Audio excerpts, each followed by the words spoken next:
तो वीडियो को शुरू करने से पहले एक स्पॉइलर अलर्ट कि अभी तक अगर आपने इस फिल्म को नहीं देखा है तो पहले जाकर फिल्म को देख लीजिएगा, उसके बाद इस वीडियो को कंटिन्यू कीजिएगा। और अभी तक अगर आप कंफ्यूज्ड हो इस फिल्म को लेकर कि आपको फिल्म देखना चाहिए या फिर नहीं, तो ऊपर आई बटन पर आपको इसका स्पॉइलर फ्री रिव्यू मिल जाएगा, जहाँ पर मैंने अपना एक्सपीरियंस शेयर किया आपके साथ, ताकि आपका डाउट जो है वो क्लियर हो सके कि ये फिल्म कैसी है और आपको ये फिल्म देखना भी चाहिए या फिर नहीं। और बाकी अगर आप इस वीडियो को कंटिन्यू करते हैं तो मैं मानकर चलूँगा कि आपने ये मूवी देख रखी है। तो यहाँ पर ऐसा देखा जाए तो यहाँ पर पूरी फिल्म तो वैसे क्लियर है। फिल्म के एंड में बस कन्फ्यूजन हो जाता है कि लेवलिन मॉस की जो वाइफ है, हिटमैन ने उसको छोड़ा था या फिर नहीं, या फिर उसे भी उसने जान से मार दिया। तो इसको लेकर मेरे पास दो थ्योरीज हैं, लेकिन उससे पहले स्टोरी थोड़ा सा डिस्कस कर लेते हैं कि आखिर हमको फिल्म में देखने को मिला क्या। तो देखिए, फिल्म की शुरुआत में हमें लेवलिन मॉस का कैरेक्टर नज़र आता है, जो कि जंगल में शिकार करने के लिए जाता है, हिरण का शिकार। लेकिन उसको बदकिस्मती से कुछ भी हाथ नहीं लगता है। लेकिन फिर वो वहाँ से जैसे ही बाहर निकलता है तो एक कुत्ता खून से लथपथ हुआ सड़क पर भाग रहा होता है, और उसको देखकर उसे थोड़ा सा अजीब सा ही लगता है। जिसके बाद वो आगे बढ़ जाता है, उसे लगता है कि यहाँ कुछ तो गड़बड़ है। जैसे ही वो आगे पहुँचता है उसको ये बात पता चलती है कि यहाँ कुछ डीलिंग चल रही थी और इन लोगों के बीच कुछ मनमुटाव हो गया, जिसके बाद इन लोगों में आपस में भिड़ंत हो गई और एक दूसरे को ये इन्होंने जान से मार दिया और खुद भी मर गए। उसके बाद उसे लगता है कि यहाँ कुछ तो होना चाहिए मेरे लिए, ताकि यहाँ से मुझे कुछ थोड़ा बहुत हासिल हो जाए और मैं अपनी जेब भी भर सकूं। जिसके बाद क्या होता है कि वो थोड़ी देर आगे जाता है और फिर जाकर उसे ये बात पता चलती है कि यहाँ पर तो नोटों की बारिश हो रही है। फिर वहाँ से वो रुपयों का बैग उठाकर वहाँ से निकल पड़ता है। अब आते हैं कट टू नेक्स्ट सीन, जहाँ पर हमें देखने को मिलता है क्या, एक अजीब सा आदमी जिसके बाल थोड़े लंबे थे, और उसको पुलिस ने गिरफ्तार कर लिया क्योंकि उसके पास एक पता नहीं सिलेंडर जैसा कुछ मौजूद था, और जो उसको स्टेशन लाया जाता है। और यहाँ पर होता है सबसे बड़ा धमाका, जहाँ पर हमको देखने को मिलता है कि किस तरीके से उस आदमी ने, जिसका नाम होता है एंटोन, जिसको हम हिटमैन भी बोल सकते हैं, तो वो बहुत बुरी तरीके से उस पुलिस स्टेशन में वहाँ पुलिस वाले का गला दबाकर उसको मार देता है जान से। और यही वो पहला सीन था जिस वजह से ये फिल्म दमदार भी हो जाती है और हमारी एक्सपेक्टेशंस को डबल कर देती है, और ये फिल्म उसको फिल करने में कामयाबी हो जाती है। अब आगे आते हैं तो इसी तरीके से चूहे बिल्ली का खेल चलता रहता है, और हमें एक बात यहाँ पर समझ में आती है कि ये जो हिटमैन है कहीं ना कहीं उन्हीं पैसों के लिए यहाँ पर इस जगह पर आया हुआ है।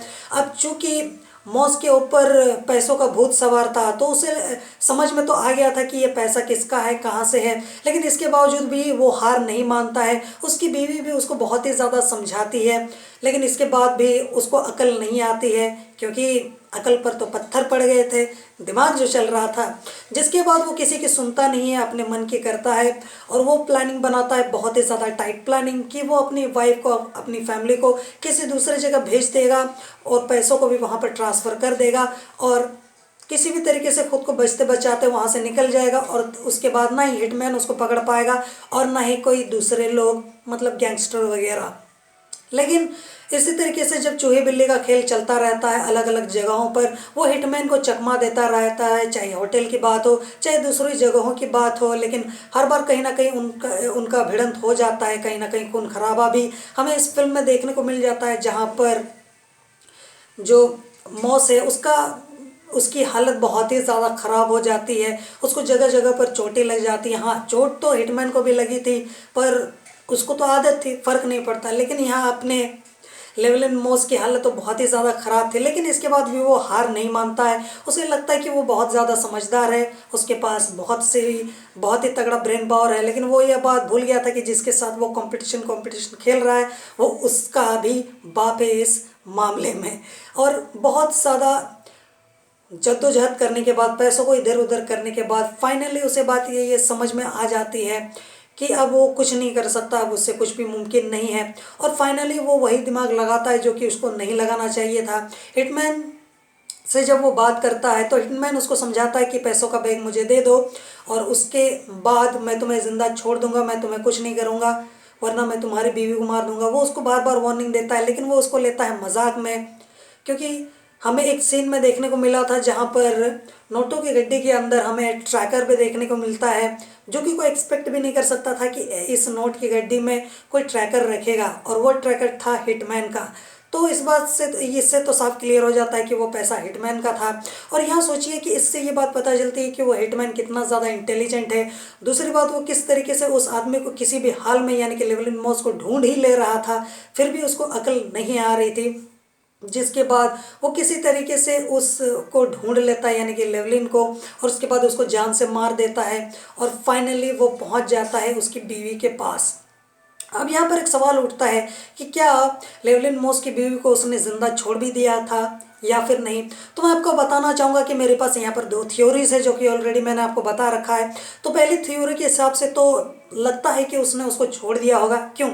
देखिए, जिस तरीके से फिल्म के एंड में उसके शक्लो सूरत को हम लोग देखते हैं तो उससे कहीं ना कहीं हमें एहसास होता है कि उसको लगता है कि मैंने उसके हस्बैंड को तो ऐसे ही मार दिया है, तो फिर मुझे इसको मारने की शायद से अब ज़रूरत नहीं है, और उसको मारकर वैसे भी कुछ फ़ायदा नहीं है क्योंकि पैसे तो इसके पास है नहीं। तो फिर पैसा तो वही लेकर चला गया मरने के साथ साथ, तो फिर इसको क्यों मारा जाए। तो ये उसको बहुत सारे ऑप्शंस भी देता है, हेड टेल वगैरह का सिक्का उछालने के, लेकिन वो उसको एक्सेप्ट नहीं करती है, और ये शायद पहली इंसान होगी जो कि इस काम को नहीं करती है, यानी कि वो सिक्का उछालने वाला और अपना किस्मत का फैसला करने का।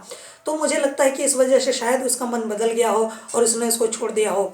दूसरी थ्योरी के हिसाब से मुझे ऐसा लगता है कि उसने पक्का पक्का हिटमैन ने लेवलिन मॉस की वाइफ को मार दिया है। और मैं ऐसा इसलिए बोल रहा हूँ क्योंकि ये एक ऐसा इंसान है, एक ऐसा कैरेक्टर है जिसमें फीलिंग्स नाम की कोई चीज़ ही नहीं है, जिसमें किसी को लेकर कोई इमोशनल अटैचमेंट नहीं है, जो कि हमने इससे पहले भी देखा हुआ है कि वो किसी को भी मार देता था, यहाँ तक कि जो उसकी मदद करता था उस इंसान को भी वो जान से मार देता था, वो भी बिना रीजंस के। कैसे? देखिए, आपको याद है एक ट्रक वाला सीन जहाँ पर वो किसी से रास्ता पूछ रहा होता है, जहाँ पर हिटमैन का दिमाग फिर ख़राब हो जाता है और वो उसको अपनी चिकन्स को नीचे उतारने के लिए कहता है, लेकिन वो फिर बोलता है कि क्या बोल रहे हो, मुझे कुछ समझ में नहीं आ रहा। फिर वो ट्रक लेकर निकल जाता है और ट्रक को साफ कर रहा होता है मुर्गे के या मुर्गियों के पंख को। तो उससे हमें एक बात समझ में आती है कि कहीं ना कहीं उसको भी उसने जान से मार दिया होगा। तो इससे हमें उसकी हैवानियत, उसका बहुत ही ज़्यादा सनकी माइंडसेट पता चलता है कि वो किसी को भी नहीं छोड़ता है, यहाँ तक कि उसके